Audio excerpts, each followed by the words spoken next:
there! We can't let him get away! Too late, fool! You will not escape! Us? What in the name of... Gary? I'm sorry, okay? I hadn't prepped this part of the dungeon yet. I haven't had the time. But you don't suffer from this, do you? For more than 2 years, you've helped us to enhance our tools, grow our map libraries, and given us a warm welcome in the community of map makers and game masters. We are honored to be part of this community, and all we can say is thank you. Bring it on.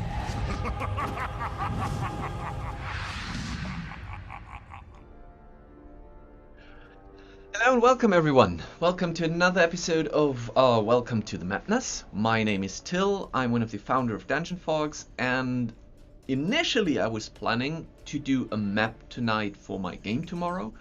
We're playing an office game, Tomb of Annihilations, and I wanted to build a little temple for that. But then the news hit me that Andy, our co-developer for the online battle map editor, has just deployed a feature that I was so much looking forward to, has been deployed on the test servers, which means that it is completely fresh, completely untested, and it's going to be amazing. I'm pretty sure we're going to break it, which is why it's on the test server. But nonetheless, I feel like this is the perfect opportunity for a Welcome to the Mapness stream to just start and look at new features, possibly break them, and see what is coming soon. Because now that it's on the test servers, we just need to iron out the details, make sure that it's not breaking anymore, and then we will soon release it for you guys. So, it's going to be a little bit of dabbling and playing around with the new features on the test servers, and if we then have time, we can then still look to the other map that I was initially planning to do, and we can continue there. We will see. As always, if you have any questions, if you want me to show you some features, if you don't know how something works and you just want it to be demonstrated, type question in the chat and I will catch it, and I will try to do my best to answer it and show you what we can do in Dungeon Fog. Okay, so with any further ado, let's start, and I will go into screen sharing. Here we go. So this was the map I was initially planning to do, which we're not going to do tonight. Instead, we will go onto the test server, and here we will find something, some new things, some new interfaces. Some of them haven't been released, some of them will not be released soon. This is our playground here, and hopefully at least one of the features I'm going to test tonight will be released fairly soon. Right, just on a side note, because I'm still a beginning streamer, I'm a little bit worried that I don't see any chat messages. Can someone please say hi in the chat, and I will see if my restream chat is working or not. I will. Thank you, Andy. Perfect. Hi everyone. Oh, those were many highs. Amazing. Great. So hello.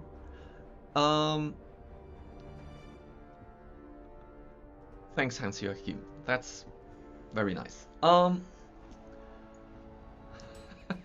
DM. Okay, so that's great. I was just a little bit worried because I was looking at the chat and I was like, oh my god, I don't get any messages. So moving forward, the new thing we're looking at are the room templates. So the general concept behind that is, and we will see it, is that you possibly want to reuse rooms, not just on one map, but on many maps. And therefore, you would like to create a template out of a room, and then save that template, and on any map you go, you will then be able to reuse that template. That was the concept behind that, and And now we will see how it is working. So, and for that, I will just create a little room. And I think what we should do is, you know what? We're not doing something below ground. Let's not do something below ground. Let's go. By the way, this is a little sneak peek of the upcoming marketplace, because we're currently in the internal testing for the marketplace. So you will see that you, instead of Dungeon Fog assets, they will be named content subscriptions. Then you will see all your purchases, all your uploads, and all your collections. So I will go into content subscription, and let's pick grass. Let's pick that. No, that's not nice grass. Let's pick that one. That is nice. We're going to try to create a little town with the new room templates by creating a house, saving that as a room template, and then reusing that house. We're not going big houses here. We're just testing it for now. So that was let's do a normal room with outer walls thickness should be 4.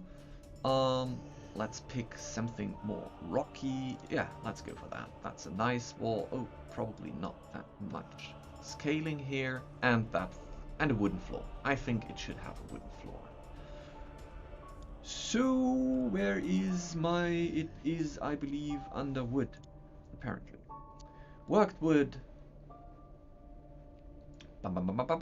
Wooden parquet. That's a nice one. Okay, so now we're going to create our how are we going to enter this? It doesn't really matter. Let's say you're entering here. So we're doing a little entrance to our building. There you go. Oh, wait, that was not what I intended to do. The floor should be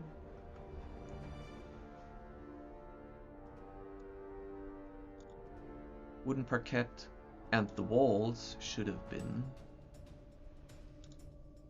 Let's do that. That's also nice.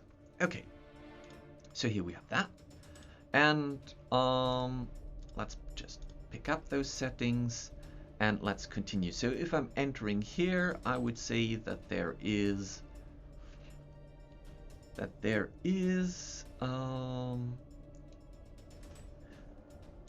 let's make it a little bit bigger.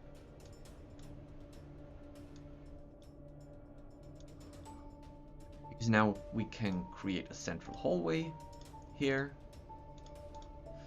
And now let's say we have, this could be our kitchen, dining room,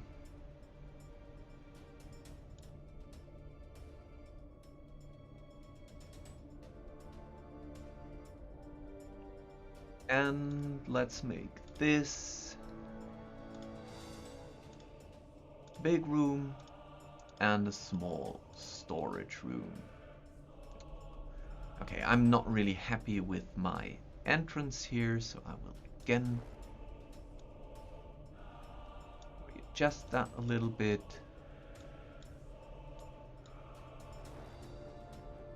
Hi McNeil. Hi everyone. Okay, now let's start decorating. First of all, let's pick texture, because I would like to have a little floor texture in there, which could be still the wooden parquet. You see, yes, still the wooden parquet, but let's make it a little bit darker and a little bit bigger. 120. Let's see how that looks. That looks quite nice. How is the softness? Softness is also nice. That looks good. I think it could be a little darker. Yeah. Okay, edit. So we're going to add more of those here and here. Okay, and let's do the same thing in here. And I wanted the dark one. Yes, perfect. And just a little bit here. Finish, and let's do the same thing.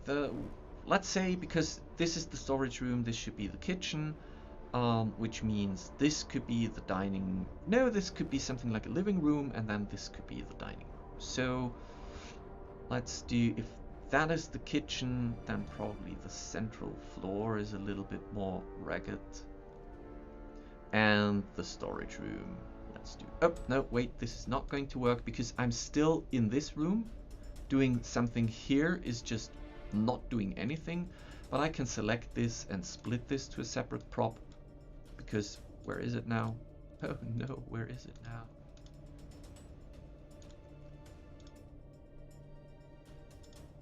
That one, that one.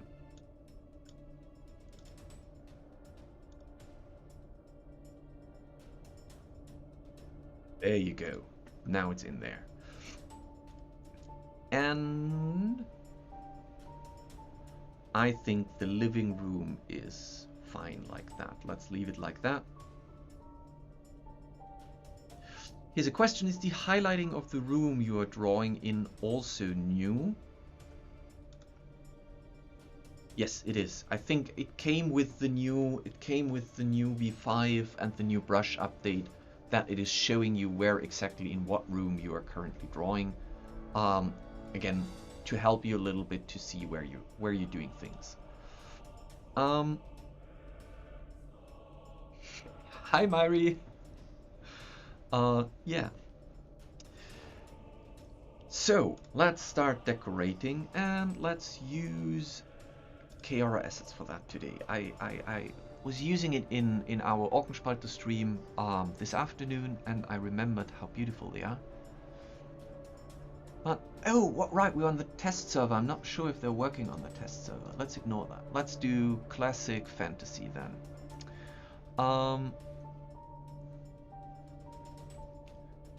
Welcome, Raiders. Hello, everyone.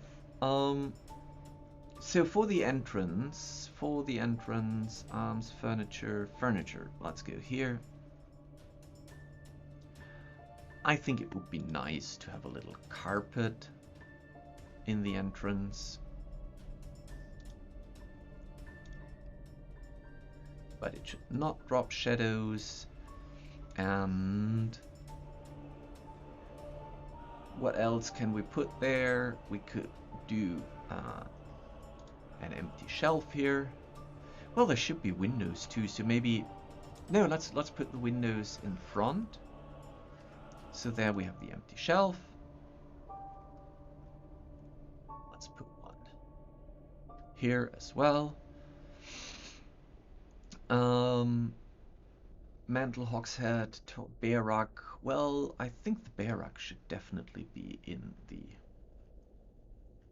We said that this is the dining room, so the bear rug should be in the living room. Let's put it here.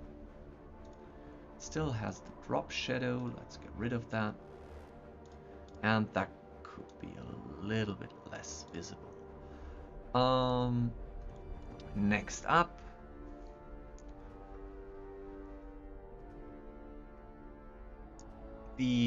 there's a question: is there a direct importer for Dungeon Fog maps into Foundry? The answer is Blue Sky.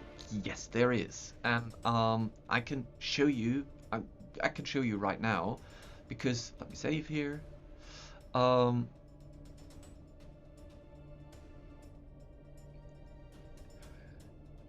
If you select here, you will see that there's a universal VTT exporter. When you click that, you create the universal VTT file.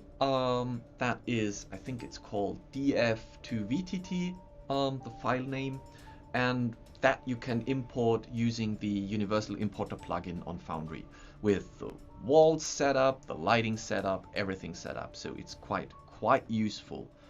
I got another question here. Is there any reason why they have so much transparent space around them? Yes and no. So this was, back then, the Dark Lord asset pack was the first time we experimented with assets from an external artist, and back then we made a few mistakes there.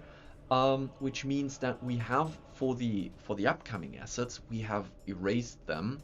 For the Dark Lord asset pack, we couldn't. This was one of the problems. We can't just go in and change them because that would mess up every map that they're on. So if we just replace them with optimized assets, next time you open the map, they would load and they would just be completely different on your map because the placing wouldn't work and the scaling wouldn't work anymore. So what we said is instead we're going to have a new Dark Lord asset pack that is just like, you know, where you have sometimes the deprecated version and the new version. So with the new marketplace, Kiara and I will sit down and work on a new version of the Dark Lord asset pack, which will be available for free on the marketplace, and you can get that. But changing the old ones isn't that easy because that would mean we would break your map. Exactly.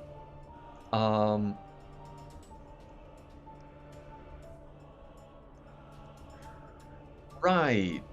What can we do in the entrance? This is a terrible entrance. What else can we put there? A sword in the ground. Well, maybe not. Do we have... Is that an entrance where you need a weapon rack? No, I don't think so.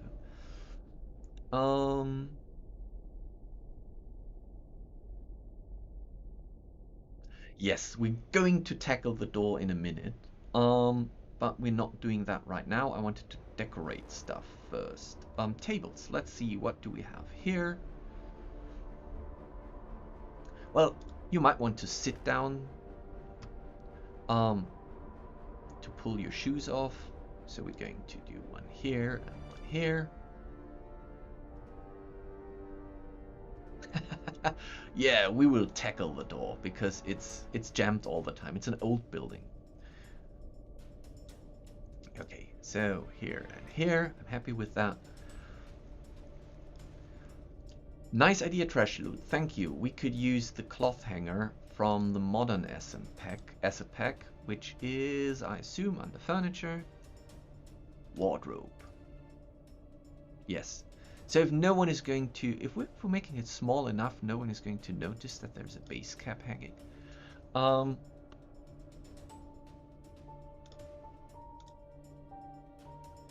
Let's continue. Let's leave it for that, like that for now, and let's continue because we want to show the room templates. We don't really want to decorate that to full extent.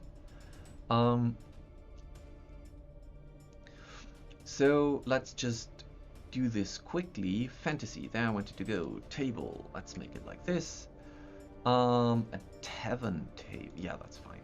Let's put the tavern table in here. Oh no, again. Okay, that's fine. I've learned my shortcuts now. So this is a mistake I'm always making. I know that the chairs should be below the table, but I'm always placing the table first, which is annoying because now if I start to add chairs, they're all on top. Let's just do, it's for 4 people. Okay, but there is a quick shortcut, which is selecting the table, Control Shift, full stop, no, not full stop, comma, Control Shift, comma, and the table will be pushed to the top of the list. So I'm happy with that now.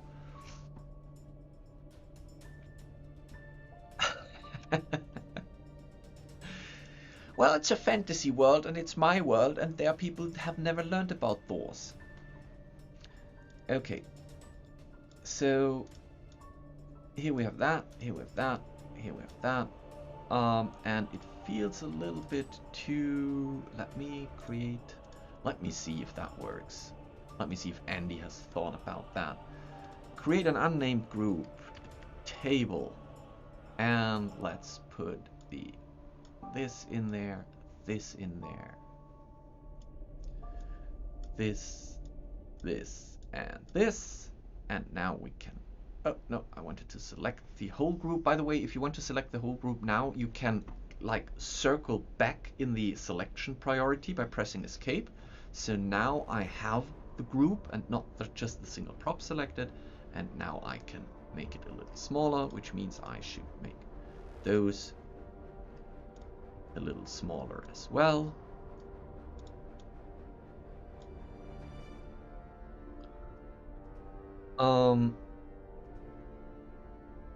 Yeah, that's trash loot. That's a great idea. Control Shift plus and Control Shift full stop. Well, okay, so let me explain you those shortcuts just quickly. If you're just pressing comma, it's going to happen eventually.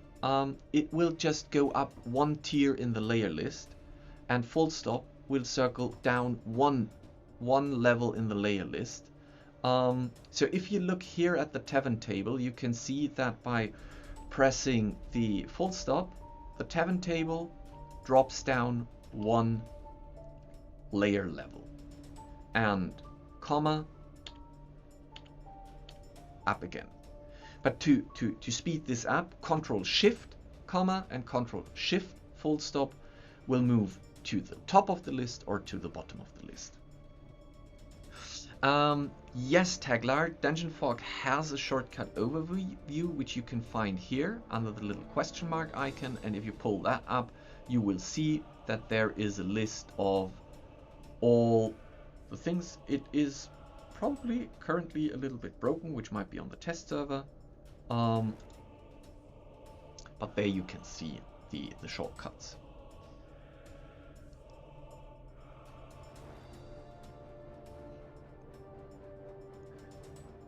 What do you mean? Do I have a list to print? I'm not sure what the question means. So you can print the map if you export it.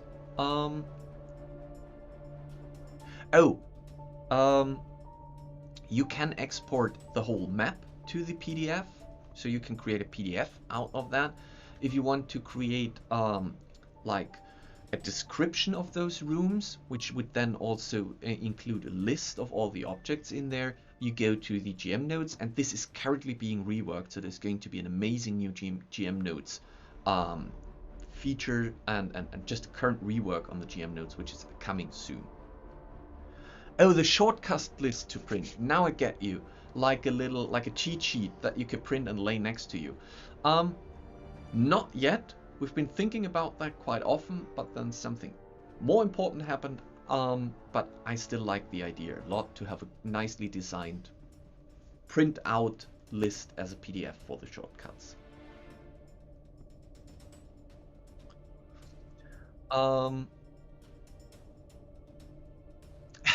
Thanks, Bodhi. Put it on the list. I know that Bodhi's list is like a mile long.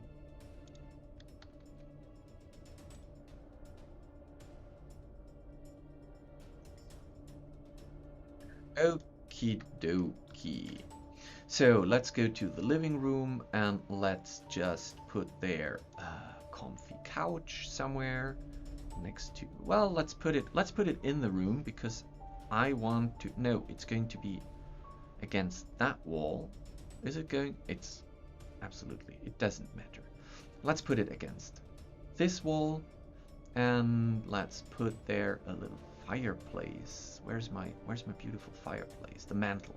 There you go. And let's put the mantle here. Now this one, because it has the chimney within the prop, should be above walls, and now we can make it a little smaller and make it fit the wall, which would then mean that this is not looking good, so we're going to place it here. Oh, another thing, if you want to rotate stuff, you can now just select it, press R, and then do like 25 degrees, and now it's rotated as well. So if you want to have exact rotations by an exact angle, then just pressing R on everything, it works for everything. I believe it even works for brushes. So if I press R, yes, 25 degrees, and the brush is rotated. So R is for rotation, is a very nice hotkey for just quickly rotating things. Okay, let's still rotate you a bit more like that. do the bare rug like that. The mantle should also not drop a shadow. This looks weird. But you do. This is perfectly fine. Let's put you here. And then I feel like there should be a bookshelf.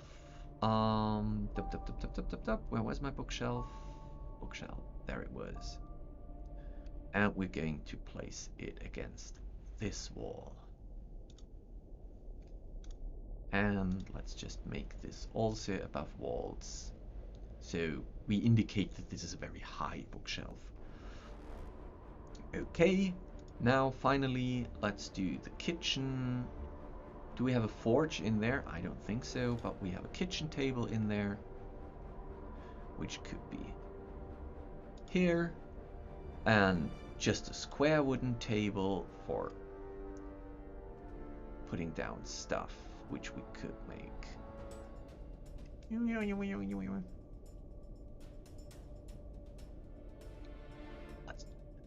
Let's put it here.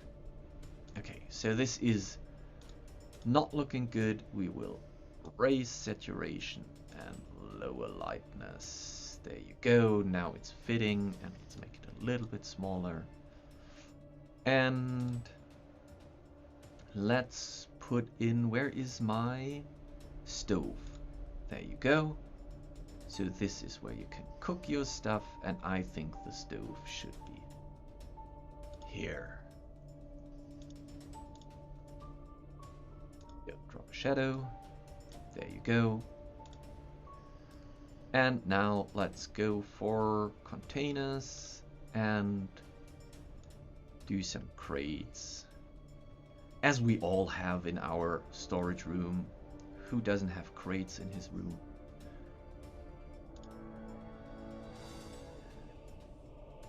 And a little closed chest.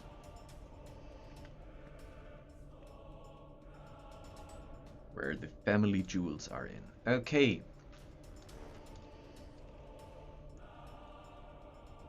So let's add doors. Fantasy doors. It's going to be a wooden door, so let's put a wooden door here. We have an entrance here.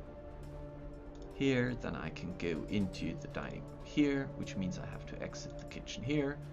Right in front of, well, I think it should be opposed to each other. And then I feel like this is where I want to enter this room. Now we don't have any place to sleep, which is fine, because we can build an upstairs for that if we like to. For now, I think this is quite cool. So, room templates means that I can now select this room, or let's say this room, and I can, let's do it for all the rooms single. Save room template. As you can see, we now have those little overlays, and you can move them, which is going to be so helpful for all the new other things that we're bringing. And I can name it, and this is going to be my entrance. Oops. And category is housing. Tag is, I don't know, fantasy, and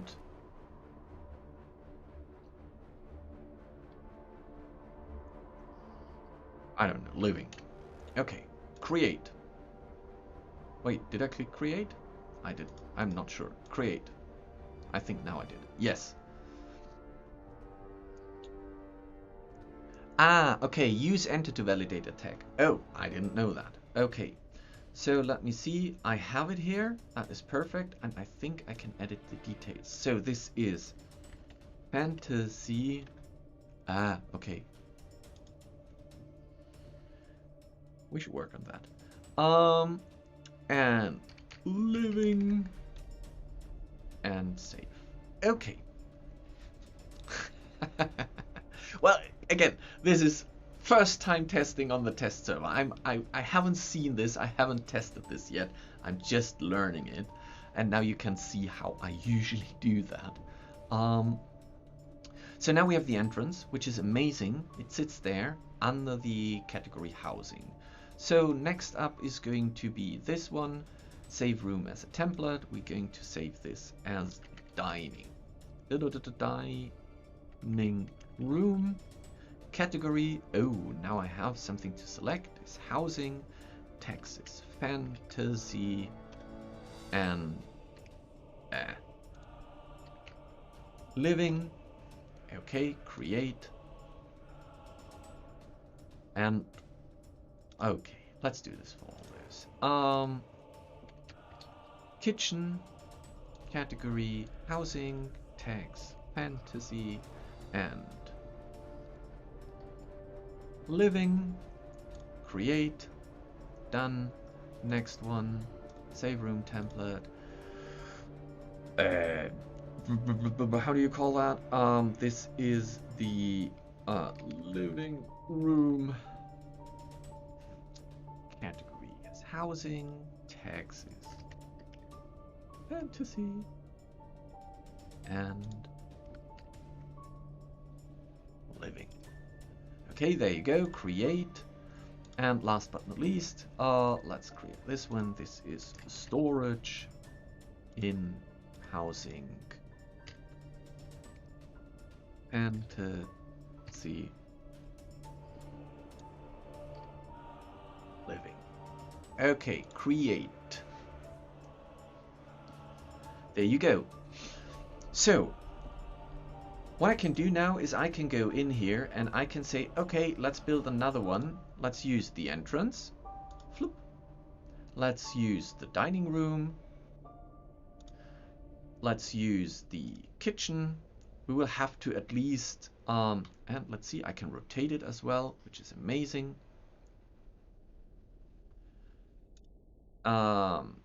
Living room. Well, that living room is going to be here.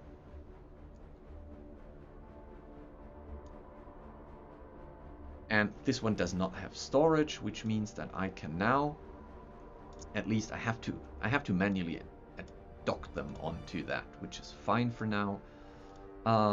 Let's dock that here. No, here. You know what? Let's make that kitchen a little bit smaller. Let's dock it here. And then let's just add the hallway here. Okie doke. This does not look like it's okay. So we at least have to redo some doors here. So there's going to be a door here. There's going to be a door here. This is going to be here. And here. Okay. I think this one still sits. Now it sits perfect. Okay. But what we can also do, and I think this is quite cool, is I can go in there in my rooms and I can create a room group, and I will call this house. Oops, sorry. House 1. Which is, oh, so this, well, okay.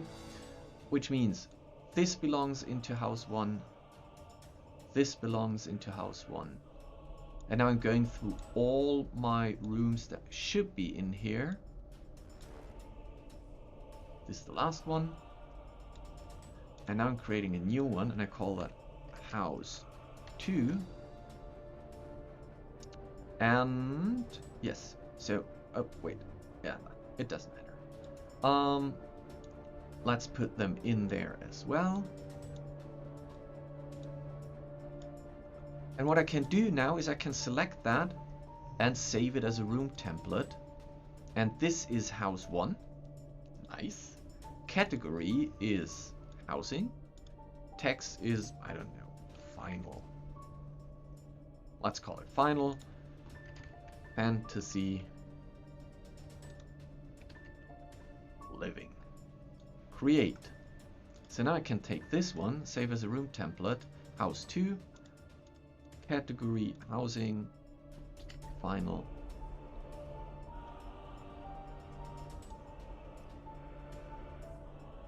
Oh yeah, there you go. Final Fantasy.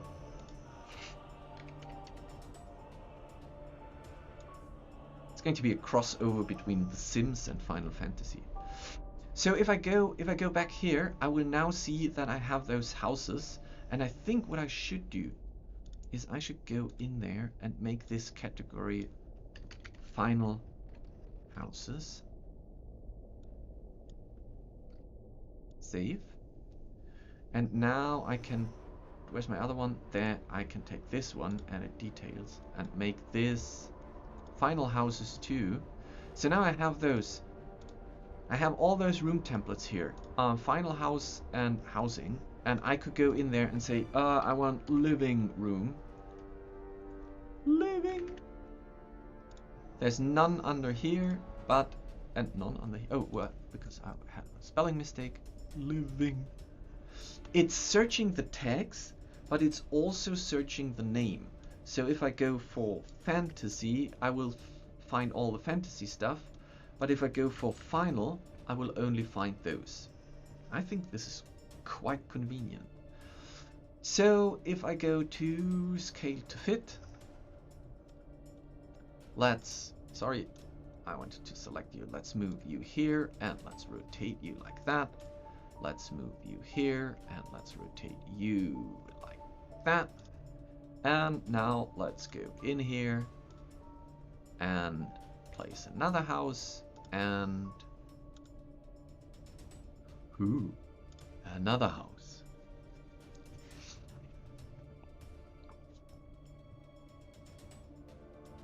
This is a weird way for houses to stand, so let's make it more like that.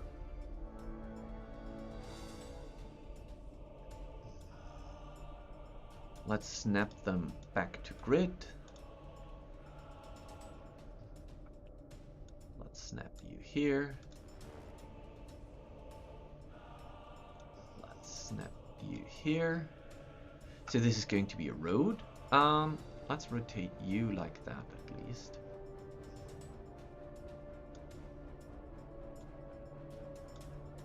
Where's my map ending? There. Okay. And let's move you down here a little bit.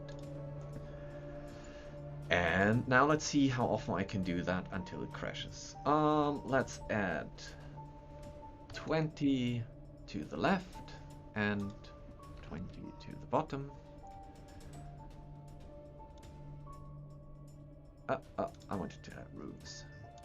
So let's put another house here. And the big one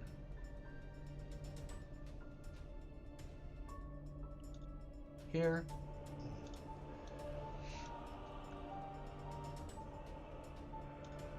Let's do another one here. So if I would have created more templates, and now this is where I'm really excited for this new tool, is if I had more templates, I would have more variety on houses here. Since I just made 2, it's not the most versatile village.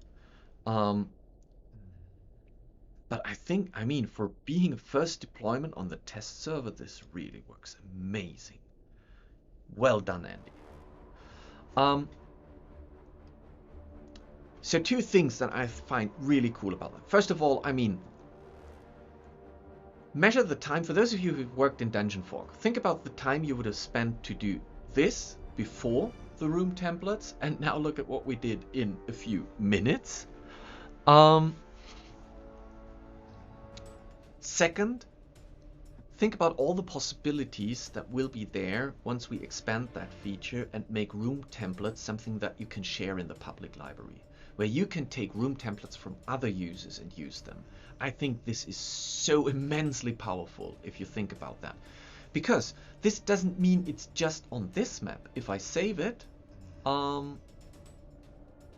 if I save it? Save now, my friend. Yes, now it's saving. Let me create a new map. Let's get out of here. And oh, I reloaded somewhere in between. So let's go back to test. And let's go back to the dashboard. And let's create a new map. And let's call this Town 2. Open editor.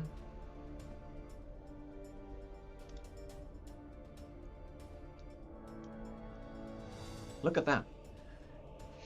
I have all those things available across maps, which means that when you start creating something, you could even go in there and do something completely, like, if you don't really know what you're going to do soon, but you just want to play around with a little bit and create some nice rooms, you could go in there. By the way, this is my dog snoring in the background. You could go in there, just create a sprite sheet of different rooms.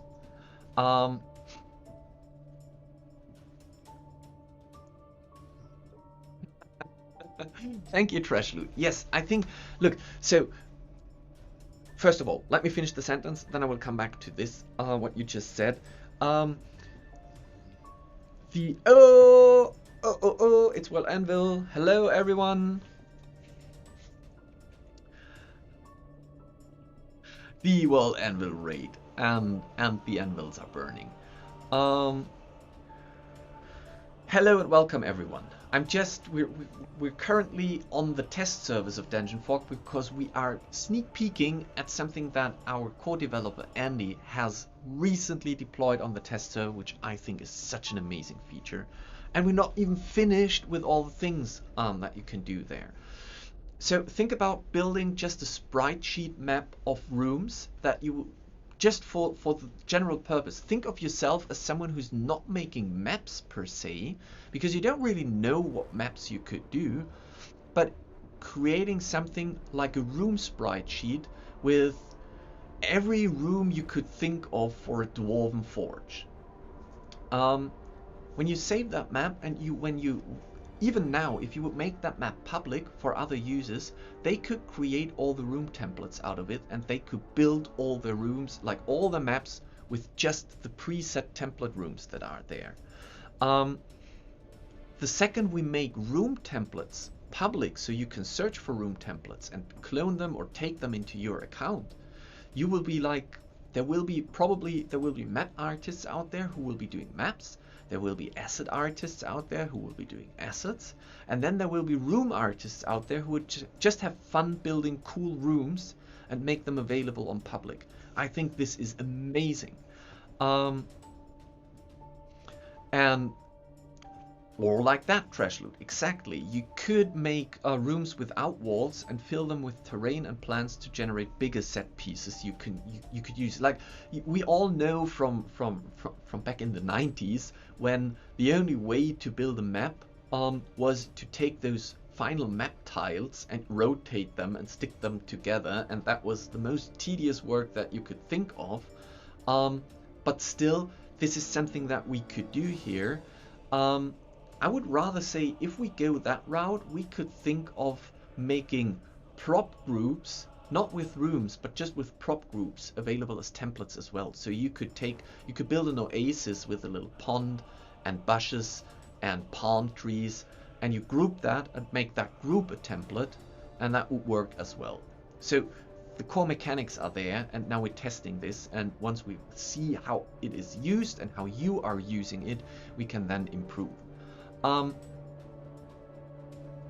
But also there's another thing. Now that we have that, at least on the test server, once it is released and deployed, think of the possibility to create a random dungeon based on specific tags that you pick. I want a dungeon with rooms that share the house, living, fantasy, and I don't know, abandoned tags. We have everything we need for that, because you can use your own rooms, you can create your own rooms, you could even randomize that over public room templates. So I think this is an amazingly powerful thing, and what you're looking at here is the first step, like the birth of that future development, and I'm really proud of Andy because it works so nice. There's one thing I haven't clicked on yet, and that is, let me assemble this in a different way. Let's rotate that room quickly. Oh, I could have done that with the R key. Wait, that isn't aligned properly. Let's do it like that. let's do it like that. And let's put a room here. And R, rotate 90 degrees. There you go. Let's put it here. Sorry, I wanted to go in here. Let's just quickly connect those rooms. Okay. And now I feel like this shouldn't be a storage, and I want to clear it. So now we have a little button that says clear room. Done. Everything's gone. We just discussed previously that we might expand that to when you press on clear room, you get a little window, because we can now do movable windows. And you can select what exactly do you want to clear in that room. Everything, or just the props, or just the brushes, or just the shapes. So this is going to grow a little bit in the future, but for now this is already quite amazing. And I don't like my grid. This is a lot less hurtful for the eyes.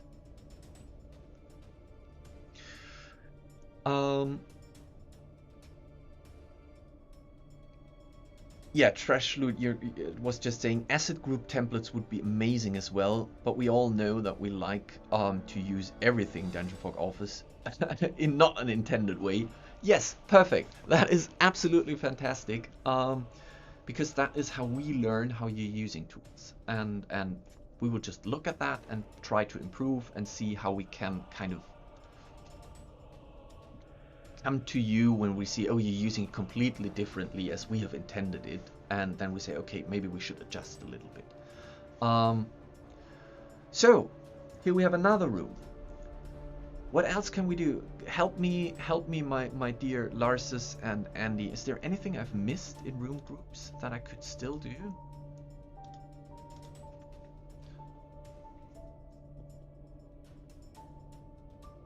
Oh, scaling on placement. Thank you very much. Okay, so let's... Why am I always clicking on props? Let's take this house. Ooh, this is weird. And let's place it. But this is also nice for overview maps. Ooh, I like it. Wait. I like it a lot. Let me save that.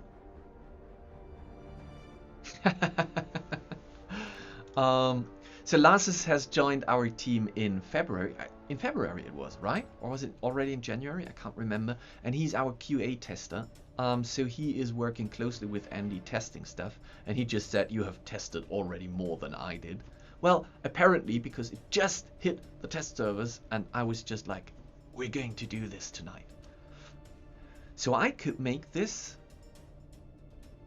an even smaller. Yeah, can scale things. So let's put that here. I am not going to leave this until we haven't broken it at least once.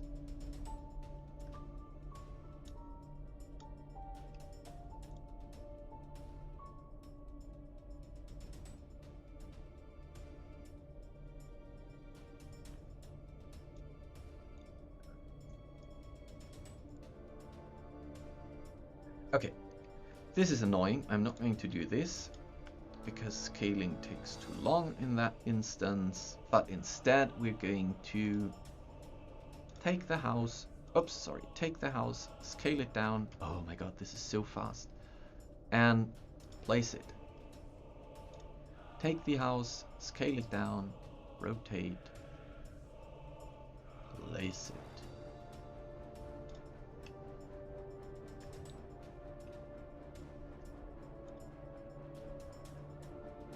Wow, amazing. And those are like, we're not faking this. Those are all separate assets. You can still go in there and work with each and every one of them. There's no well, this might be Cobalt Town.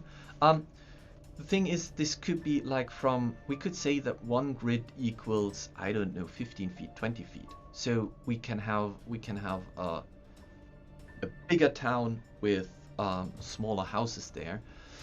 Now I do see that it is quite weird. Why do they not all have roofs like that? So we could go in and build something where we say, okay, this is the house. No, let's do it with an existing one. Let's take this house. Let's place it here. And now let's go to the roofs.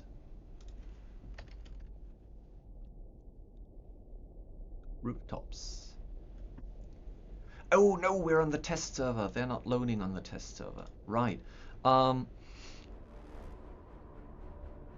yeah, scaling up does the same thing. So you can scale things up as well, or you can scale things down.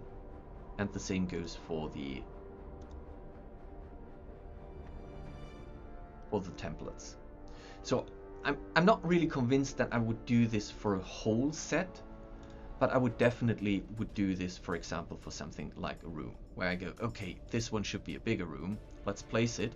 As you can see, it still adjusts to the generous settings. It just, now the props are scaled alongside, so this doesn't make sense. So I would clear the room and fill it with the props. Yeah, it's, you know, it's a town for giants and dwarves.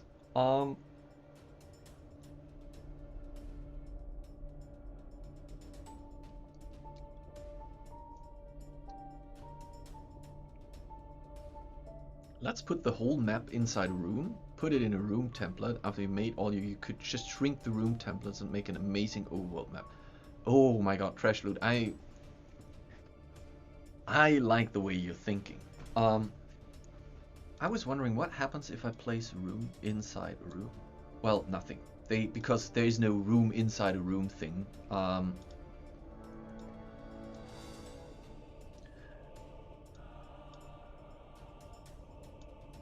So we can't make a room inception here, a roomception.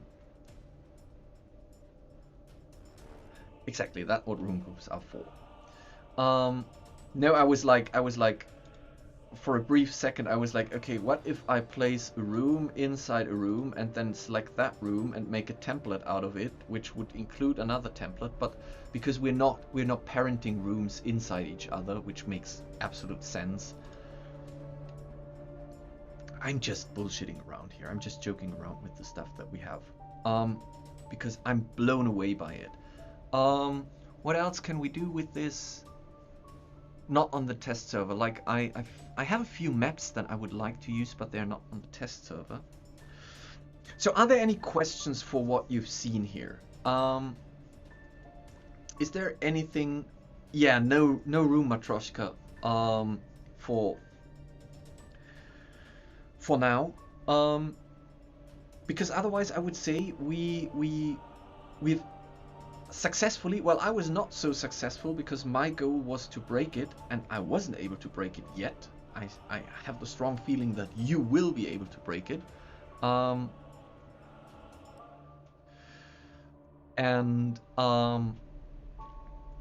it was very successful for testing and showing, and I think you all can understand now why I was so excited about the room templates. And because I remember that this was mentioned previously, this idea is probably as old as Dungeon Fog is. But there were always things that we wanted to tackle first. There were always things where we said, okay, we need to improve a little bit more and we need to understand how this works. So room templates have been on our roadmap for about 2 years now. And now kind of things fell together so easily that it was quite easy to do them now. And it makes so much more sense to have them. And I feel like they are really, really strong. So I can't wait to see what you're doing with that. In terms of when are they going to be released, we will take at least 1 week now for testing, for internal not that kind of testing that Tilt is just clicking around a little bit, but Larsus will do a much more detailed testing on that. And what do we have today? It's Thursday, so it's not going to be part of our next week release, but it is most likely going to be part of the week after release. Now, just because we are in the test servers and we are doing sneak peeks today, let me show you what we are. Let me exit that. Well, let's save it. Oh, you're right. Next week. Oh, right. We've already scheduled that. Right? We said, let me check. Room templates. Release room templates on the 30th. So March 30th, the room templates will hit. Yes. Thank you, Lasses. So I've saved it. Exit. So the other thing that's currently on the test server is the marketplace. Here we can see that there is now in the menu item there will be a new place for marketplace. We are strongly working together with Keora, who will be the first external artist that will be on the marketplace, and he's so helpful. He helped us with the general concept, and he was there for feedback on how we can integrate this for artists in a better way. And don't worry about things in here. This is all just test server stuff, so the pricing's not correct. Those are just test numbers that we have. But here you will be able to browse stuff. You will be able to add it to your cart, and eventually it should add to the cart. I think it has, but it didn't update. And then you should be able to, there you go. So you have something in your cart and you can check out, which means that this is another way for free users to get assets if they don't want to subscribe to the content subscription. So this will be available for free users as well as for premium users, whereas if you're a premium user, you will have the benefit of a small discount on the marketplace.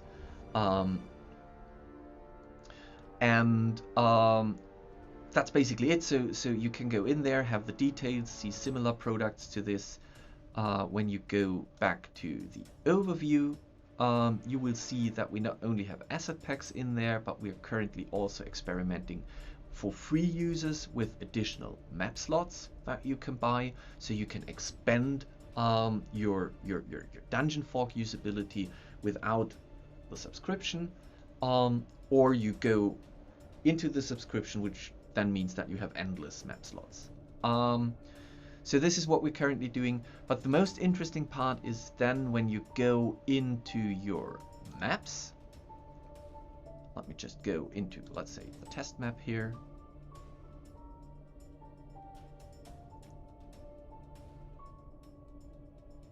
Yes, I've already mentioned that, but thank you for saying it again. It's test packs, it's dummy things, it's dummy prices, so this is just for internal testing. When you go into your prop library, you will then see that you will have the content subscription, which is everything that we as Dungeon Fog produce on a monthly basis and hand out to you. So those are all the Dungeon Fog assets.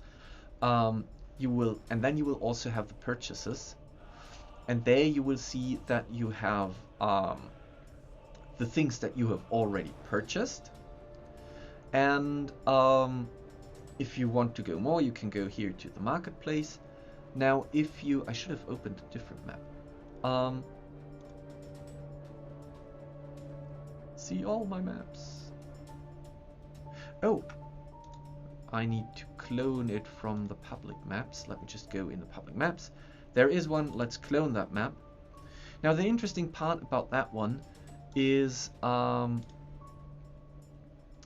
I do not own those assets, which means that if I go in there, I will see the part of the assets in there are like textures that I do own, and then there are assets in there that I do not own, which looks kind of weird. We're still working on that, but when you select that, you will see eventually, because this is still work in the progress, you will see that this asset is part of a specific asset pack, which means that you can then, if you want to convert that map fully, you can just purchase the asset pack and the map will automatically convert and remove the asset packs there.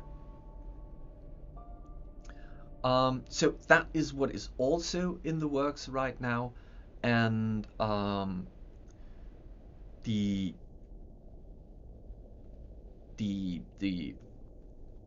now it's just internal testing.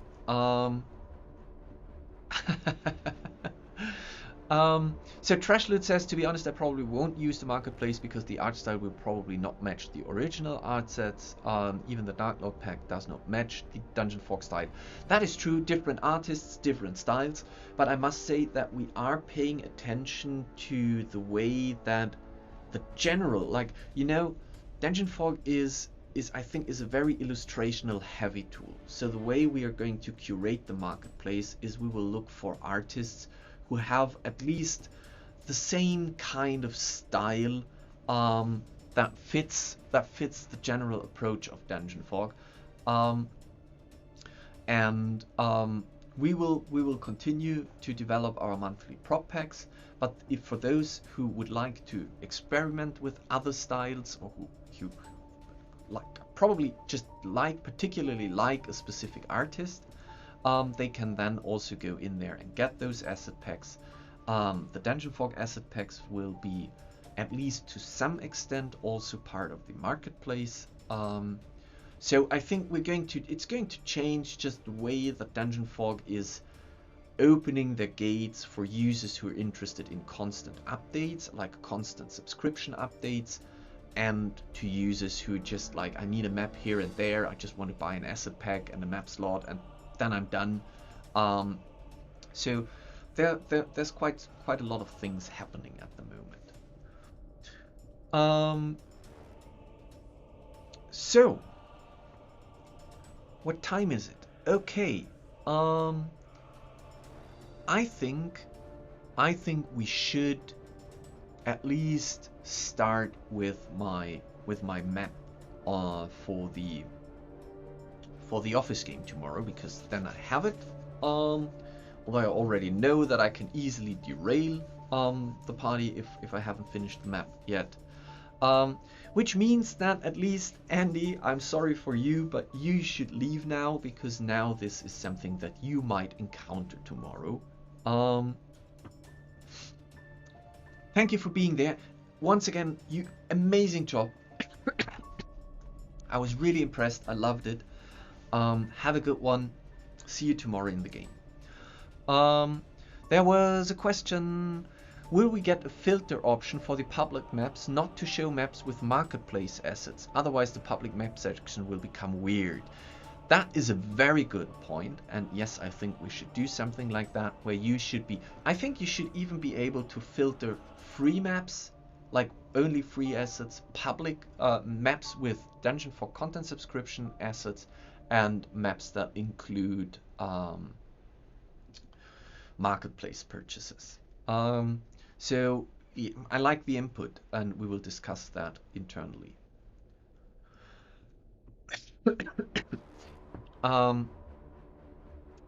At least probably there should be a flag. You know what I mean? It says this one contains purchased assets, something like that, so that you could still take the map, because it might still look amazing from the layout. You just remove the assets that were purchased and replace them with assets you like. But I think kind of marking them in the in the public library would help you to understand what you're looking at. May contain mimics. Okay, so I assume Andy is gone. If not, well, you're going to spoil your own game tomorrow. We're playing Tomb of Annihilations, and they have managed to arrive in Omo. They have already collected a few of the puzzle cubes in there. They have visited some of the shrines that we've built together. They are currently on an amazing map, which I cannot show because the map was not made by me, but it was made by Guy, and it is going to be part of the Epic Campaigns book, or Epic Battle Map book. And probably they are going to slowly learn more about the UNT that live there, and they probably want to go and investigate what's up with the UNT people living there, and that will bring them to the Fane of the Night Serpent kind of temple shrine that they are then going to explore. And I need a map for that, so I've looked for the regular the original map from the book, and I took a copy of that, and now I've used it as a blueprint here, and as you can see, here's the blueprint, and now I want to rebuild that map, and I have just started. So we have a decoration level, which is just that, and now I am going into my map, and to be honest, I don't need the decoration ghosting. That would just confuse me. So let's go in there and let's see. This is a giant map. So this is, the map size is 55 by 74 grids.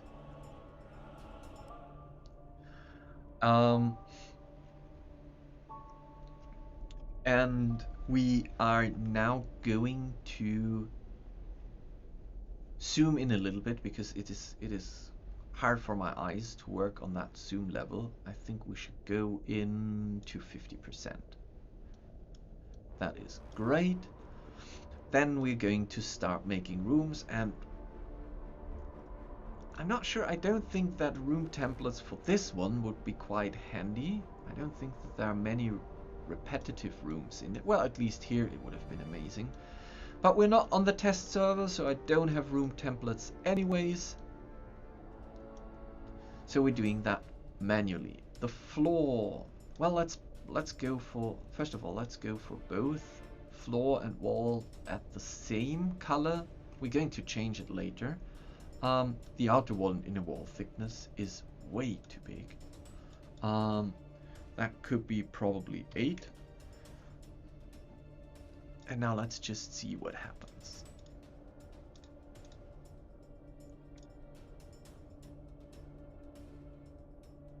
Okay, so at least I should still wall? Yes. I should still pick a different floor texture, at least to the degree that I'm taking. This is the solid stone, and I think there is a solid dark stone somewhere. Solid sandstone? Nope, solid dark stone. That's what I was looking for.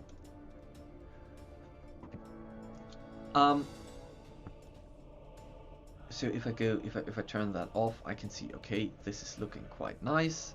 And if I turn it back on just a little bit, I don't know when you are, let me know if it is too invisible for you. I think now it would be too invisible for you, because I like to have it very, very, very transparent, because I don't need that much of the room information.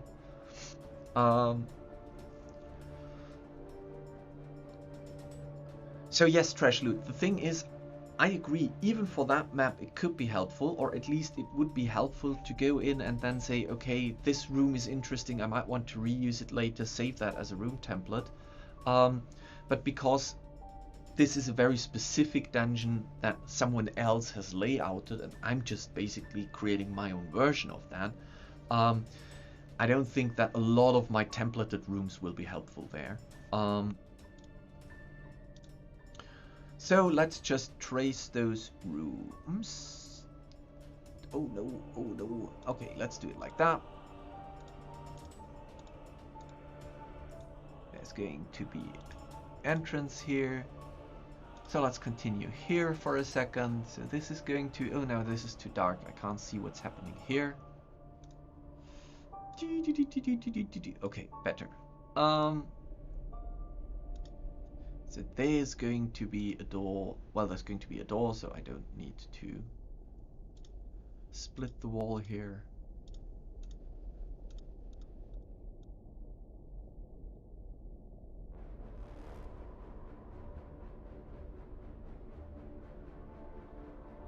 I like the Mike Schley style so much. I love the way he's doing the maps. It's really amazing. And I do hope that by the time that our marketplace gets a little bit more attention, we might even get his attention, and we will be able to put his assets on our marketplace as well. He was kind of, I think he was one of the main inspirations for me when I said, okay, I want to have a map making tool, and we had to decide on the style. I think he was very much inspiring me when we were talking about the initial style of the Dungeon Fog design. Okay, so here's the thing. It's really hard to hit that spot here, but I can do an easy trick, which means that I will just reduce the grid size to 35, which means that now this spot sits exactly where it should, which means those spots I can adjust now as well, because now I can go and make this and this, which then fits exactly the map. Yeah, and and I can do this, this, this, and this. Oh, I'm sorry, I'm getting a sore throat.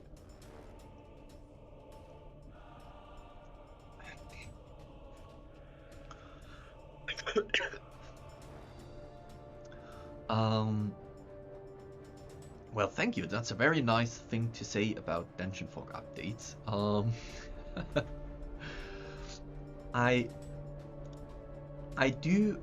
Currently, we have an internal Valheim server, and the team and we are occasionally playing with Valheim together. So I got pretty excited about Valheim. So I find myself often just scrolling for patch notes and updates from Valheim, which is a rare one, because that didn't happen to me for quite some time. Back then, when World of Warcraft was a big thing of my life, I was checking a lot of news on World of Warcraft. But now work is taking a lot of my time, and so it is a rare occasion that I feel myself excited for game patch notes. I think we should stick for now in the smaller, in the 35 grid. We will come back to the big 70 grid, but I can see that there are those small niches, like this one here, that works much better with 35 grid size. So we will stay here for a second. The reason I split those rooms, although they are not split on the map, is because I would just make those two walls transparent in a minute, and then they will look connected, but they aren't. Which means that I can probably later use them for room templates. Okay, so let's do. Okay, this is going to be just straight circular, here, here, here.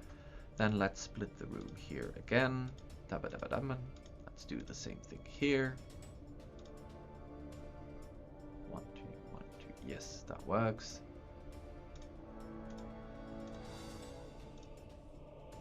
Okay, and they need to be circular. And come on. There you go. Nope, that was a bit too much. Now it works. Circle. So I think is going to be 70, I assume. Yes. So let's see if that one is 70 as well. Nope. With the recent patch we've applied on Monday, make sure that you always confirm your text fields with an enter, because we've changed that so that it is kind of, there's unification throughout text fields, which means when you enter a value, press enter, then it works. Otherwise it would revert back to the previous value. Let's continue here.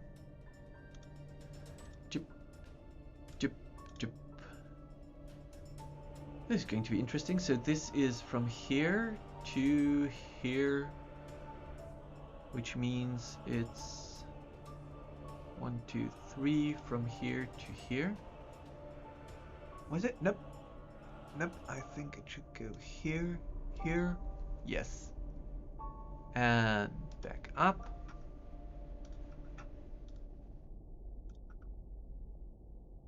Circle. Circle. And I feel like it is, well, it's fine for now. Could have done that with Bezier curves too, but I'm not a big fan of them. Like, I feel like whenever I try to play around with my Bezier curves, I just make things worse. Okay, this is an interesting one. Okay, let's do it like that. Sorry, like that. There's a T-junction.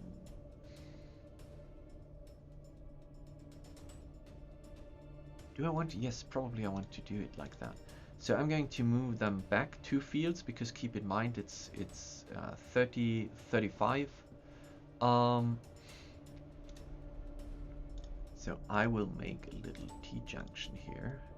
It's not a T-junction, it's a cross-junction.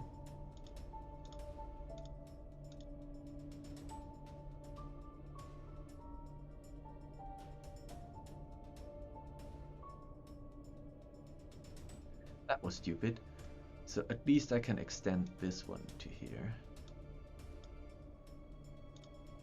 And I feel like, okay, this was ridiculous. Let's extend this to here. Let's get rid of that one.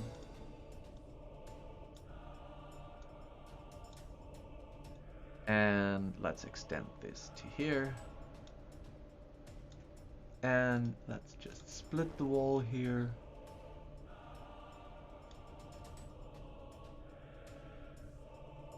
Yeah, that's great. Okay. So for this one we can do 2 things. We could either try to hit the right spot here, or we can just create a straight room.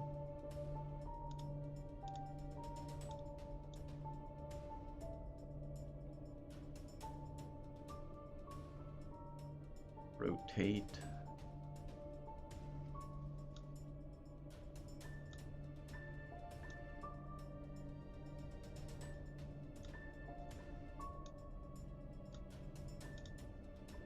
Okay, now it's too small. I need to go in, make it a little bit bigger. Do you have many maps and locations pre-prepared, or are you creating only what you need when the players are there? I love playing with Dungeon Fog, but I definitely waste too much time on game prep. I waste so much time on game prep, mainly because I love doing maps, and it is one of the most satisfying and gratifying things when I reveal a map to my players and they're like, oh, this is so beautiful, and I'm like, yes, I made a good map. So I tend to over prep maps, which is fine, because if they're not running into this map now, they might run into that a few months later, or if they never run into this map, then even better, then I can use it in my next campaign. So for example, for this map, before I started streaming this map, I wasn't sure if I really want to do the full map, because to be honest, we're not going to play on the full map throughout the game. The story behind this temple is that if they want to enter it, or if they want to explore this, they have to pretend to be UNT, because it's heavily populated. People live there, people work there, people try to do terrible things and summon the Night Serpent here. So they have to sneak through through those areas. I'm not going to play this like a dungeon crawl where I say, okay, you're sneaking through the entrance room and now they have to move their tokens through the entrance room, because that is quite boring. This is going to be mainly a narrated temple. So in that case, I was thinking, do I just need 1 or 2 areas where I expect battle to happen? And I will just make a battle map for those areas. Like, for example, for this area here, should that one be a big map? And maybe the adjacent area here. I don't know. So there are some caves here that they might need to swim or take a boat. So I wasn't sure if I should do the whole map. But then I figured, since I don't know, I haven't really found the right groove on what they're going to do in this temple. Which means I can't really predict which map they are going, which is going to be the battle map, which is going to be the interesting one. So I'm going to make a very rudimentary map, which we are doing right now, which is just a base layout, very similar to the way Mike Schley does it, who doesn't map every room with every detail and lighting, but just a general understanding of a few assets representing the purpose of each room. And once I get a better understanding of what are they going to do, like if I know that they're going to challenge Rasni for the final battle there, then I will build a specific room with much more detail. And I think this is how I'm going to approach that. And now let me just fix that freaking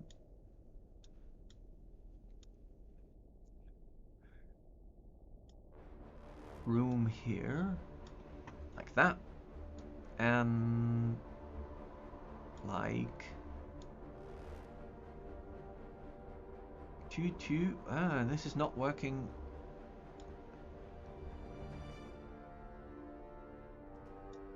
Okay, you should be sitting here. I got that. And you should be sitting here. That looks good. Does it? There's a little offset here, but I can't hit the right spot for the offset. I could manually do it, like holding down the shift key. I could just be like, okay, let's just aim for the right point here. Where is it?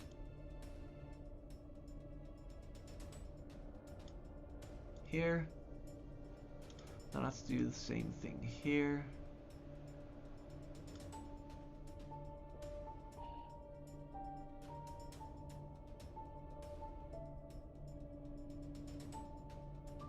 I still feel like this is getting thinner to the lower end, so this one is not sitting right. This one needs to be a little bit more here. And that's why I usually don't align rooms freestyle, because then my OCD kicks in and I feel like I have to do this better. Okay, let's live with that for now.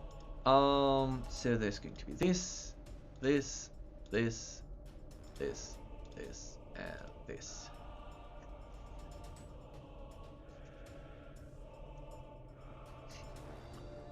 Only preparing the battle area isn't easy anyways. I always fear that my players will run somewhere during combat or attack from a long range. I always prepare half a forest only to have one shed. True, and that is exactly why I'm doing the full map. Because so the thing is, if we're going into a chase, I don't think I would play the chase on the battle map either. This would be a skill challenge or one of those snakes and ladders chase scenes where I'm giving a few options and they have to decide what to do.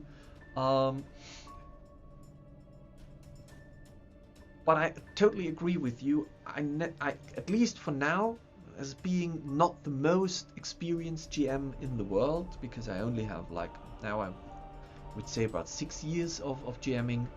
I feel a little bit uncertain to what do I need for prepping, to give my players really the feel that this is open world and I'm not railroading them.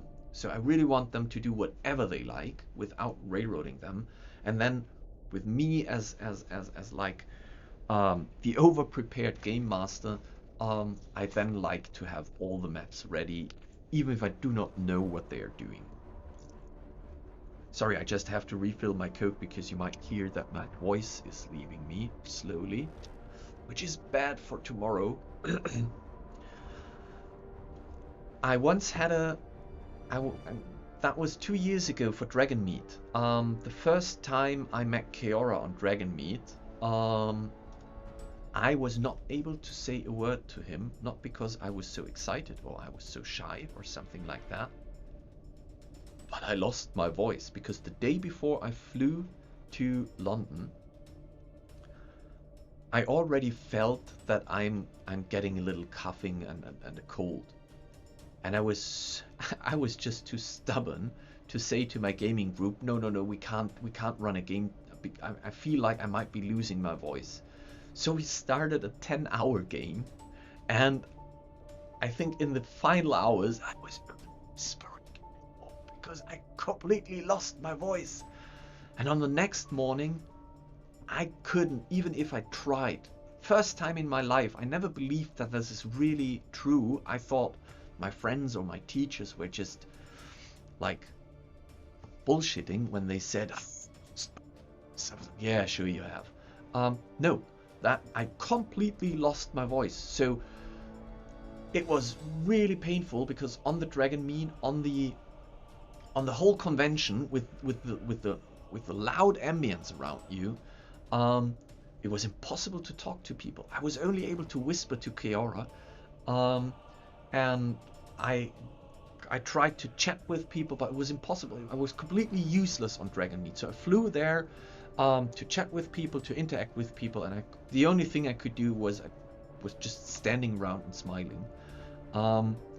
So I will be very careful for tomorrow, how much voice I can invest before I will go voiceless again. Which, by the way, applies for tonight as well. So I think we're going to do another half an hour, and then I will start to rest my voice, so I have one for tomorrow.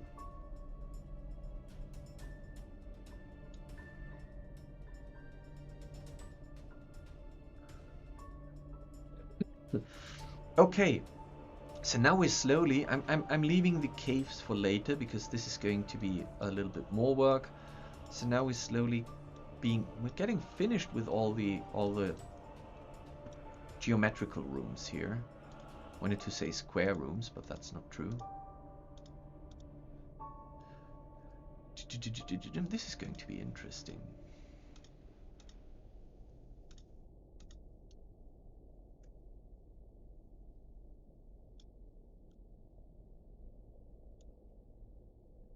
So the thing is, I would have laughed it off if I wouldn't have been to the Dragonmeet, and especially I met Keora for the first time. I was so excited to chat with him, and I was really pissed. I was so mad because, you know, paying for a hotel, paying for the flight there, I made the terrible mistake and took a taxi from the airport. So I paid a lot of money for a taxi, and then just to be there completely useless was terrible.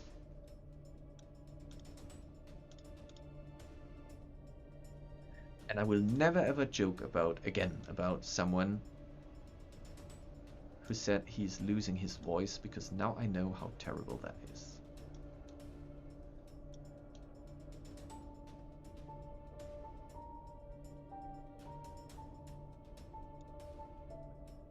I think this is more like from here to here. Yes, this is going to work. Okay, open from here to here, open from here to here.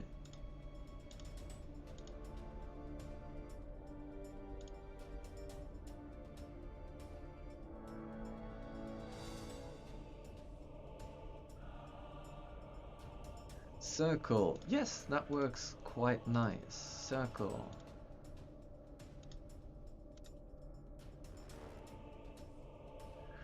So once we have released the room templates and the marketplace, then there will be a time where we will focus on the GM nodes, because for the past 2 years we haven't had any time to really invest into reworking, redoing, optimizing our GM nodes.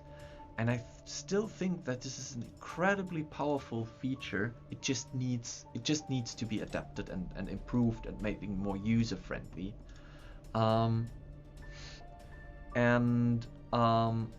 that we have, I think we've really had a good run this year with new. I'm going to hide rooms later. With the new updates and features.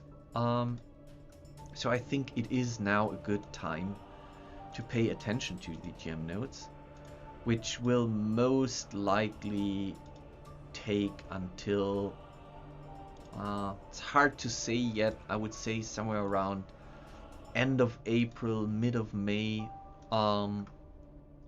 probably end of May. We will see. We've also said that we might want to do the GM nodes alongside with other updates. So it's not going to be we're focusing on the GM nodes for 2 months and then we will release something more like we will constantly improve it in tiny bits and only release it when we are finished.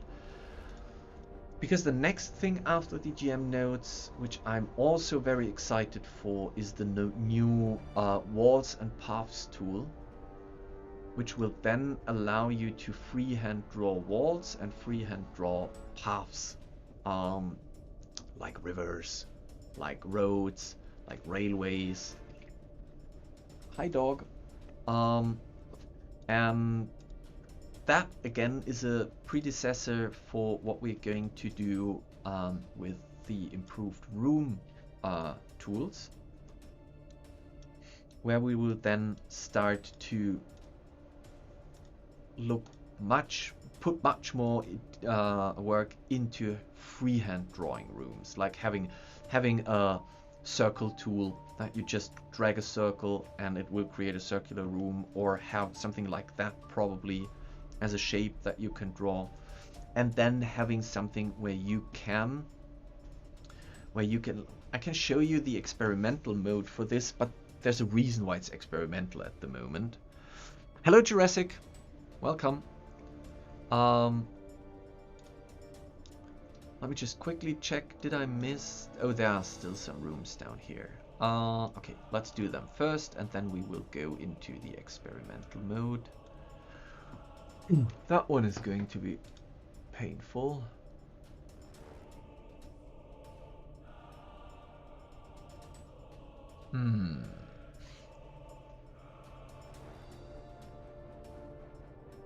How am I going to do those?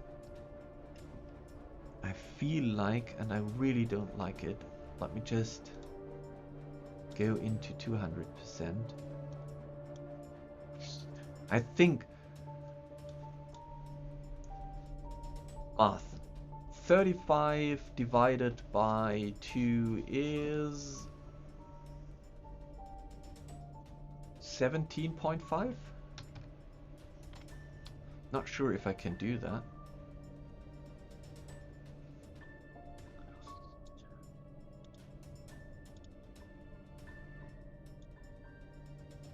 But I can. Oh, I can.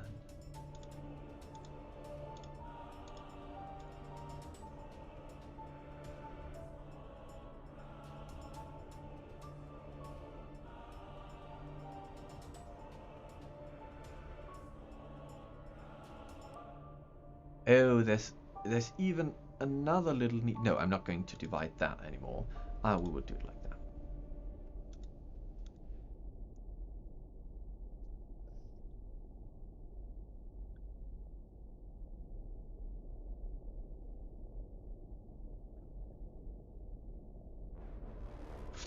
Has any one of you ever had the feeling that your players get less creative the more detailed your maps are? There is way less room searching and exploring now that everything is visible on the map. Well, so the one thing is, I feel like I have kind of the opposite, where when I start to decorate my maps in too much detail, they are getting derailed by all the details. So if I put, just for decorational purposes, a book on the floor, at least one of my players will go over there and say, oh, there's a book. What's the book about? And I was like, well, sorry, that was, I don't, so I would never say, I'm sorry, that was just a decorational element, go away. But I would just then have to come up with something like, oh, this book is, I don't know,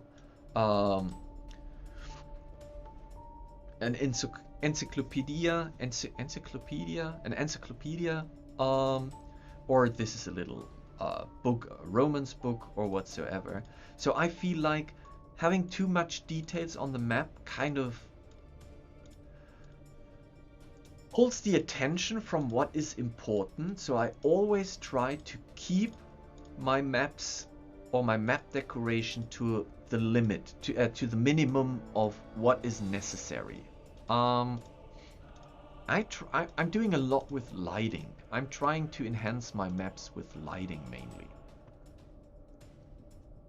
Yeah, you pick up the book and the book whispers, hey, put me down. I'm not important. Ignore me. Okay, so this isn't working because my walls are 4 pixels or 8 pixels wall thickness for that one, and that is too small. So but this doesn't matter anyways, because this is an advanced room which doesn't have an inner wall shadow or an inner wall outline, but it has an outer wall shadow and an outer wall outline. And now this looks really weird because my outer wall thickness is still 20, which is wrong. Let's make this 4 and let's see. And it suddenly works. So we just need to make sure that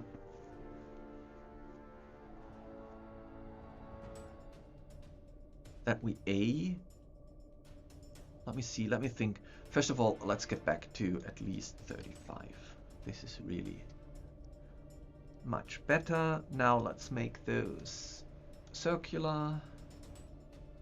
Oh, in the opposite. Okay, so I will look at the numbers here. That will make my life much easier. So minus 17 should be the perfect. Now minus 17.5. Apparently, yes. If you think about it, that makes absolute sense. Ah, go away. No. Circle. Minus 17.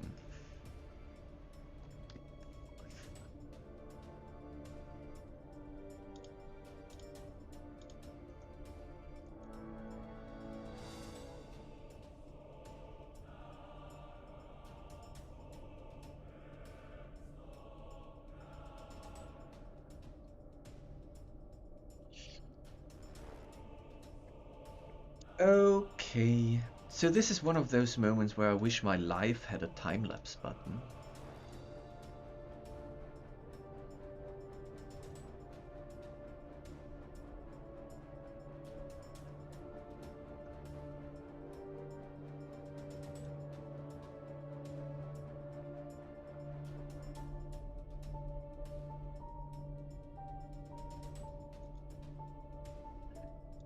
Okay. There needs to be a little bit more offset for the radius. This is... Oh, wait, I forgot the minus.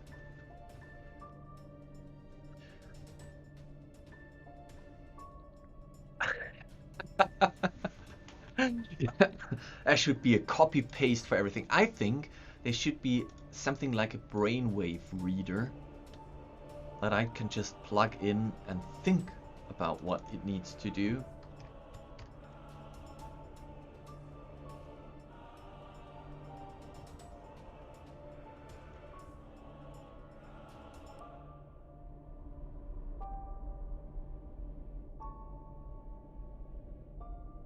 Ah.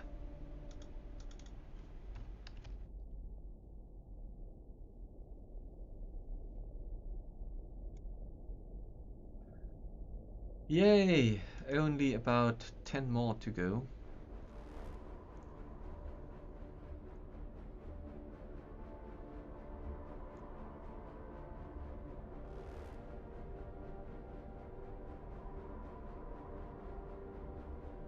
I think this is a good opportunity to save. Okay, while he's saving, we can. So the good part is, I think they should now go into the right direction, and this should be 17.5. Yes, I think I could at least copy that one. That would speed things up probably. Circle. Ah. But you know what we could do, now that I think about it? Once you select the circle, the radius could be pre-selected. Then I could just go circle, paste, enter. So I will make a little note in my mind here. Because that would still, it's those tiny things where you can speed up. So if I select circle, and it makes this a circle, eventually, if that would be already pre-selected, I could paste, so I would at least save a little click here.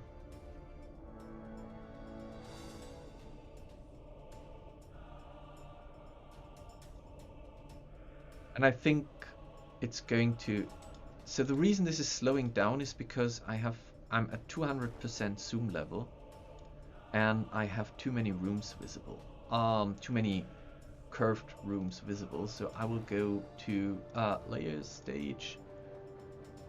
Which room? I should have named them. That one. Let's make this one invisible for now. That will already speed up things a little bit. Circle.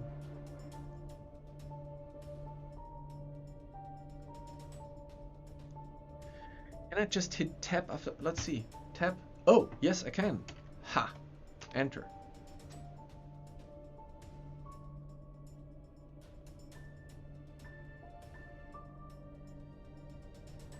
You know, if I would be able to select the wall segment and tap through the wall segments, that would also help.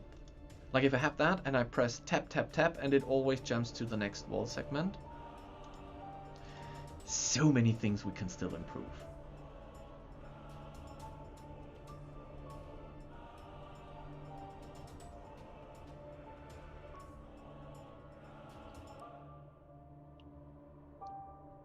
Okay.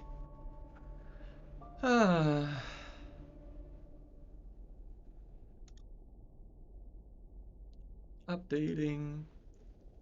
Okay. Let me just, I think we've seen enough of this. Let me just hide that one because that will again speed up the process a little bit. Another one. Mike Schley, what are you doing to me? So let's just do that one here. And then for the last 15 minutes,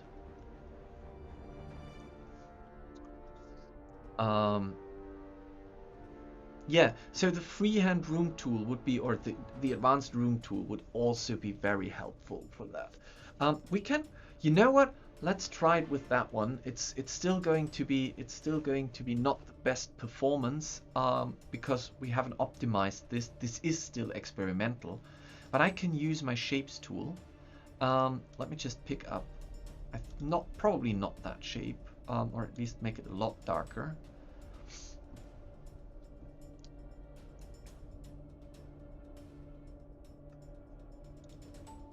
Darker.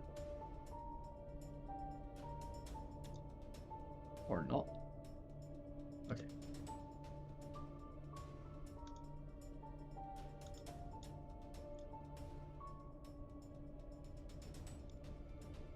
And let's take this, snap to grid, to which corner? Not the center. I want the corner snap. Okay. So the thing is, there's too much madness. There can never be too much madness.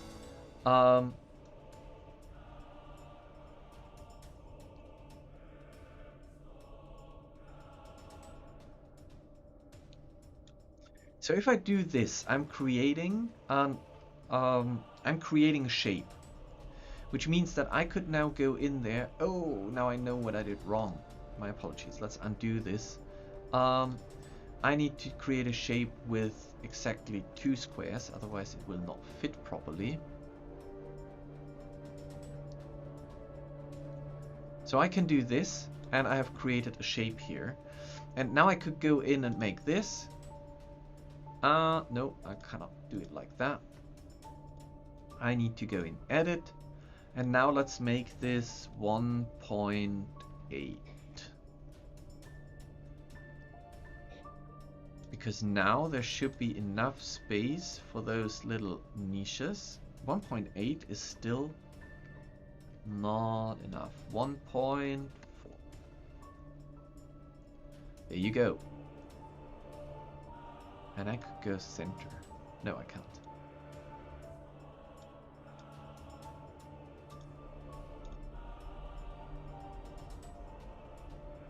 Okay, and now I go circular. But this then needs to be center, I assume. No, still not. Okay.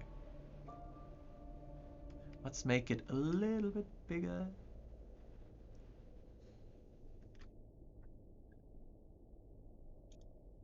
And not good.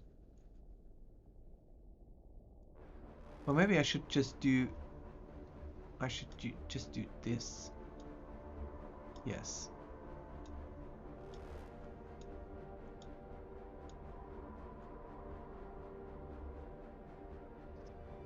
A lot easier than before, wasn't it? So when I have that, and that one is a little bit messed up, but I can live with it right now. I can convert this into a room. So I could say convert to room, and it will automatically convert this into a room, which should then be below ground, and it looks quite nice.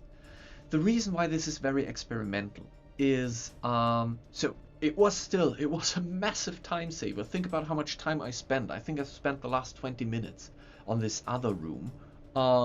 Because selecting, adjusting, this is really tedious, whereas freehand drawing would be much easier for that, especially if we use the same mechanic that you've just seen to add and subtract from existing shapes. If we could use that for rooms as well, this would be amazing. The big problem basically is that it is at the moment, it is still creating too many points. So there is an optimization and balancing phase necessary where we say how many points is the right adjustment so that it still looks good, but it's not like overly stressing the performance on the browser. So let me show you here.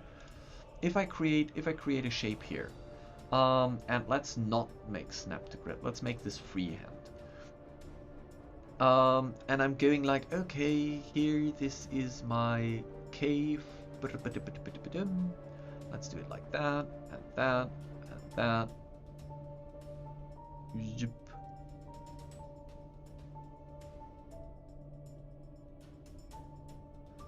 I'm not sure. Oh, I have to fill it. Right. No, I don't, because the convert to room will autofill it.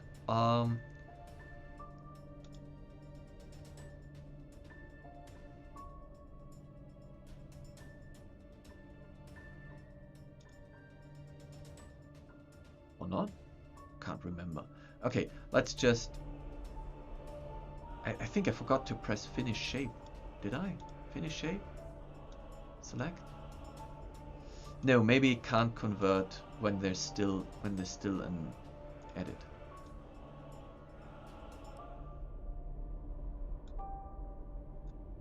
Can I convert you now?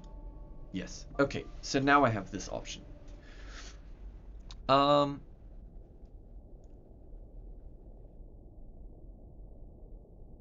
rooms instead of curved rooms, yes. That's true. Like, it's also a question of speed. But I think one of the important things about Dungeon Fog is that we want to be a tool for people who want to make maps fast, efficiently, and beautiful. So efficiency and speed is something that we always pay a lot of attention to. And I'm totally with you that creating curves right now is a nice way to do it, but it's not the most efficient way to do it. Yes, I would have saved anyways. By the way, Control S would have saved also, but I kind of got used to click there. So, say goodbye to this map, or at least to my browser, because I feel like this is going to end poorly. If I click on Convert to Room, it will take some time, and it will try to convert this beast into a room, but without the room point optimization in there. And here you can already see what is happening. So he made it, or at least he tried to. The reason why we're having this artifact here is because, again, I'm very zoomed in. If I go to 100%, it should vanish, but it will take a lot of time, because now I have created interesting things. Why are you red? We do not know. Well, we know that it is at least called experimental.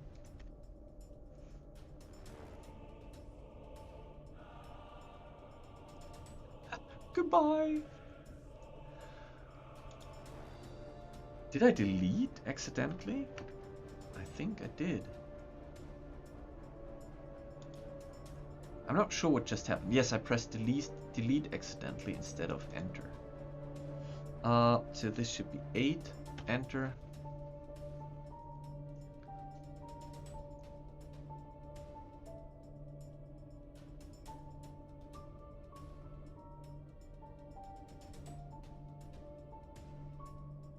I think he's still trying to calculate it.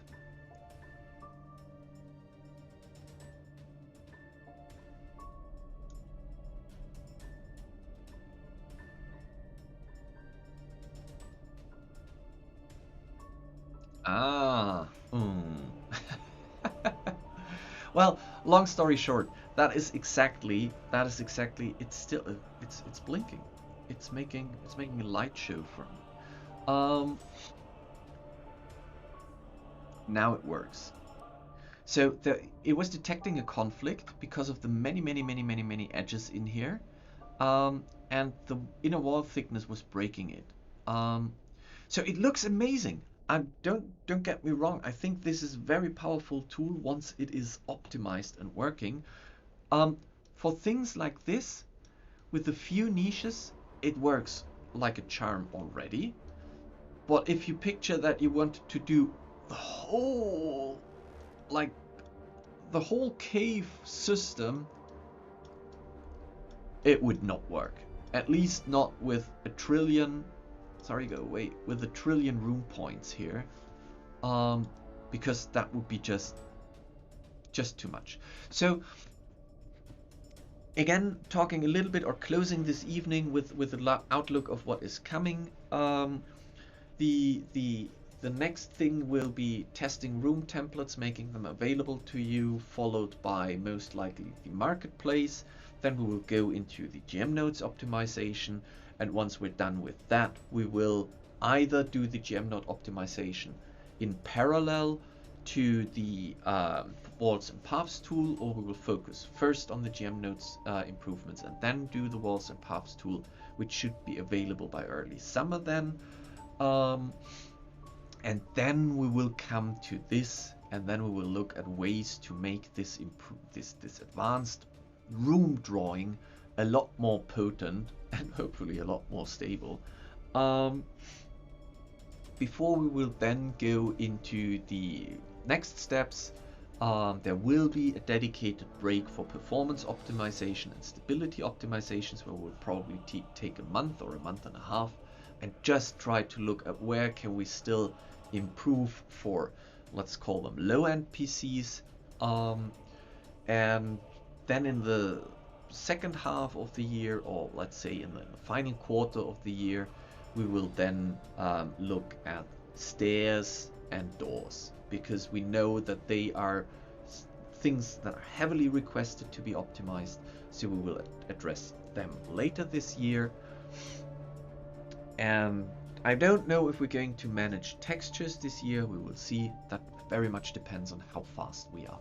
But there is still, there's a lot of stuff coming, and this is just the online battle map editor, because on March the 22nd we will release the new Deus build to all of you, which will be available on Mac, Linux and Windows, and I just heard that it is going to be M1 compatible as well.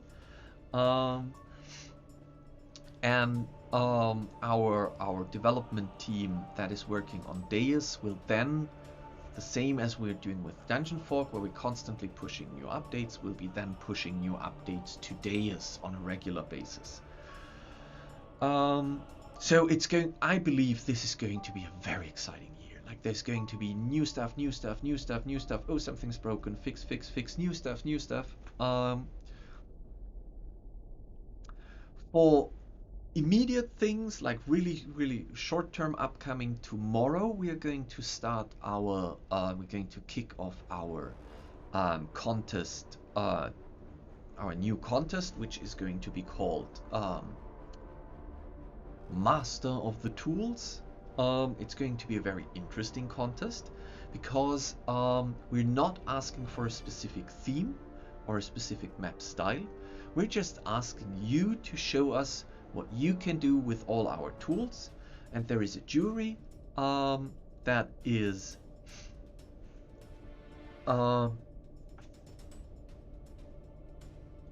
any ideas if token, let me just finish my sentence about the contest, and then I will answer your question. There will be a jury, so this is not going to be one of those Discord contests where you can just publicly post your maps and the community can decide. This time it's going to be you're sending us the map, we're collecting all your submissions, and then we will sit down as a jury and judge the maps and see which of your submissions qualifies for the Master of the Tools. The reward, I think, is very interesting, because the winner of the contest will then sit down with us and he can name a theme and somewhere between 25 and 30 assets that Tony, our Dungeon Fork artist, will then draw specifically, not specifically for you, which means you're not exclusively owning those assets, but you will get your first hands on the assets, and then they will be part of one of the next monthly prop packs releases. So if you always wanted to have a prop pack specifically tailored to you and your requirements and needs, you should definitely throw a look at the Master of the Tools contest, which is kicking off tomorrow and which will last until the end of March. Any ideas? So Trashloot asked, any ideas if Token can look through transparent windows and doors anytime soon, or is this a complex issue? To be honest, I haven't spent much thought on this issue yet. I know that Larsus and Andy probably have already discussed this topic, and it might be sitting somewhere on our backlog. I know that we have some ideas on how we can make this easier on the Universal VTT exporter, so that we work with transparent walls and yes, I think it's called transparent, or is it? I think it's called transparent walls, or on Foundry. Those are things that are blocking, but that can be opened and can be looked through. So just keep poking us, and keep asking, and we will let you know once we tackle this task. Right. Are there any final questions from your side? I will most likely just delete this room because I want to finish this map tomorrow.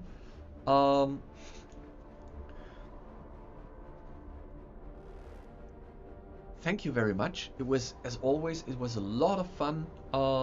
It was so much fun testing and having you as an audience watch and give feedback. It was fun building the map, chatting with you, and I hope I will see many of you submitting to our Masters of the Tools contest. I hope I see many of you next week when we have on Tuesday, when we have the next Dungeon Fork weekly community stream. And final announcements, as always, from our Circle of World Builders sphere. There is going to be a new Circle of World Builders masterclass in June. We will post an announcement soonish. We're still dishing out and finalizing the final details there, but we already know that we want to do something in June, and it's going to be more early June than late June. So if you liked our Circle of World Builders masterclass from last year, where World Anvil and Great Game Master and Keora and we from Dungeon Fork came together and talked about adventure building, then keep an eye out on circleofworldbuilders.com. The announcement will be there, and you can subscribe to the Circle of World Builders newsletter there to get notified once there are updates available. Or just look at the Discord of all the participants, of all the cows, because we will be posting about that. In other notes, if you haven't seen it yet, Keora has released on Patreon, he has released quite a beautiful goblin pack with many beautiful goblins in green and blue and red and armed and not armed and fierce. So don't forget to check out Keora's goblins pack. World Anvil has a new community challenge which is called Peculiar Plants, where you can win some Cobalt Press goodies and a publication in the World Building magazine, which sounds quite interesting. And all you need to do is you need to write about plant species in your world, which might be a carnivorous monster, a poisonous potato, or a magical flower needed for health potions. So you can find that on, let me just post the two links here. So that is the World Anvil announcement here. And that is the Patreon link for Keora. You can find all the details there. Feel free to check it out. And with that, I say thank you very much. Happy map making as always. For those of you who are starting the day, have a good day. For those of you like me who are ending the day, have a good night. See y'all. Bye.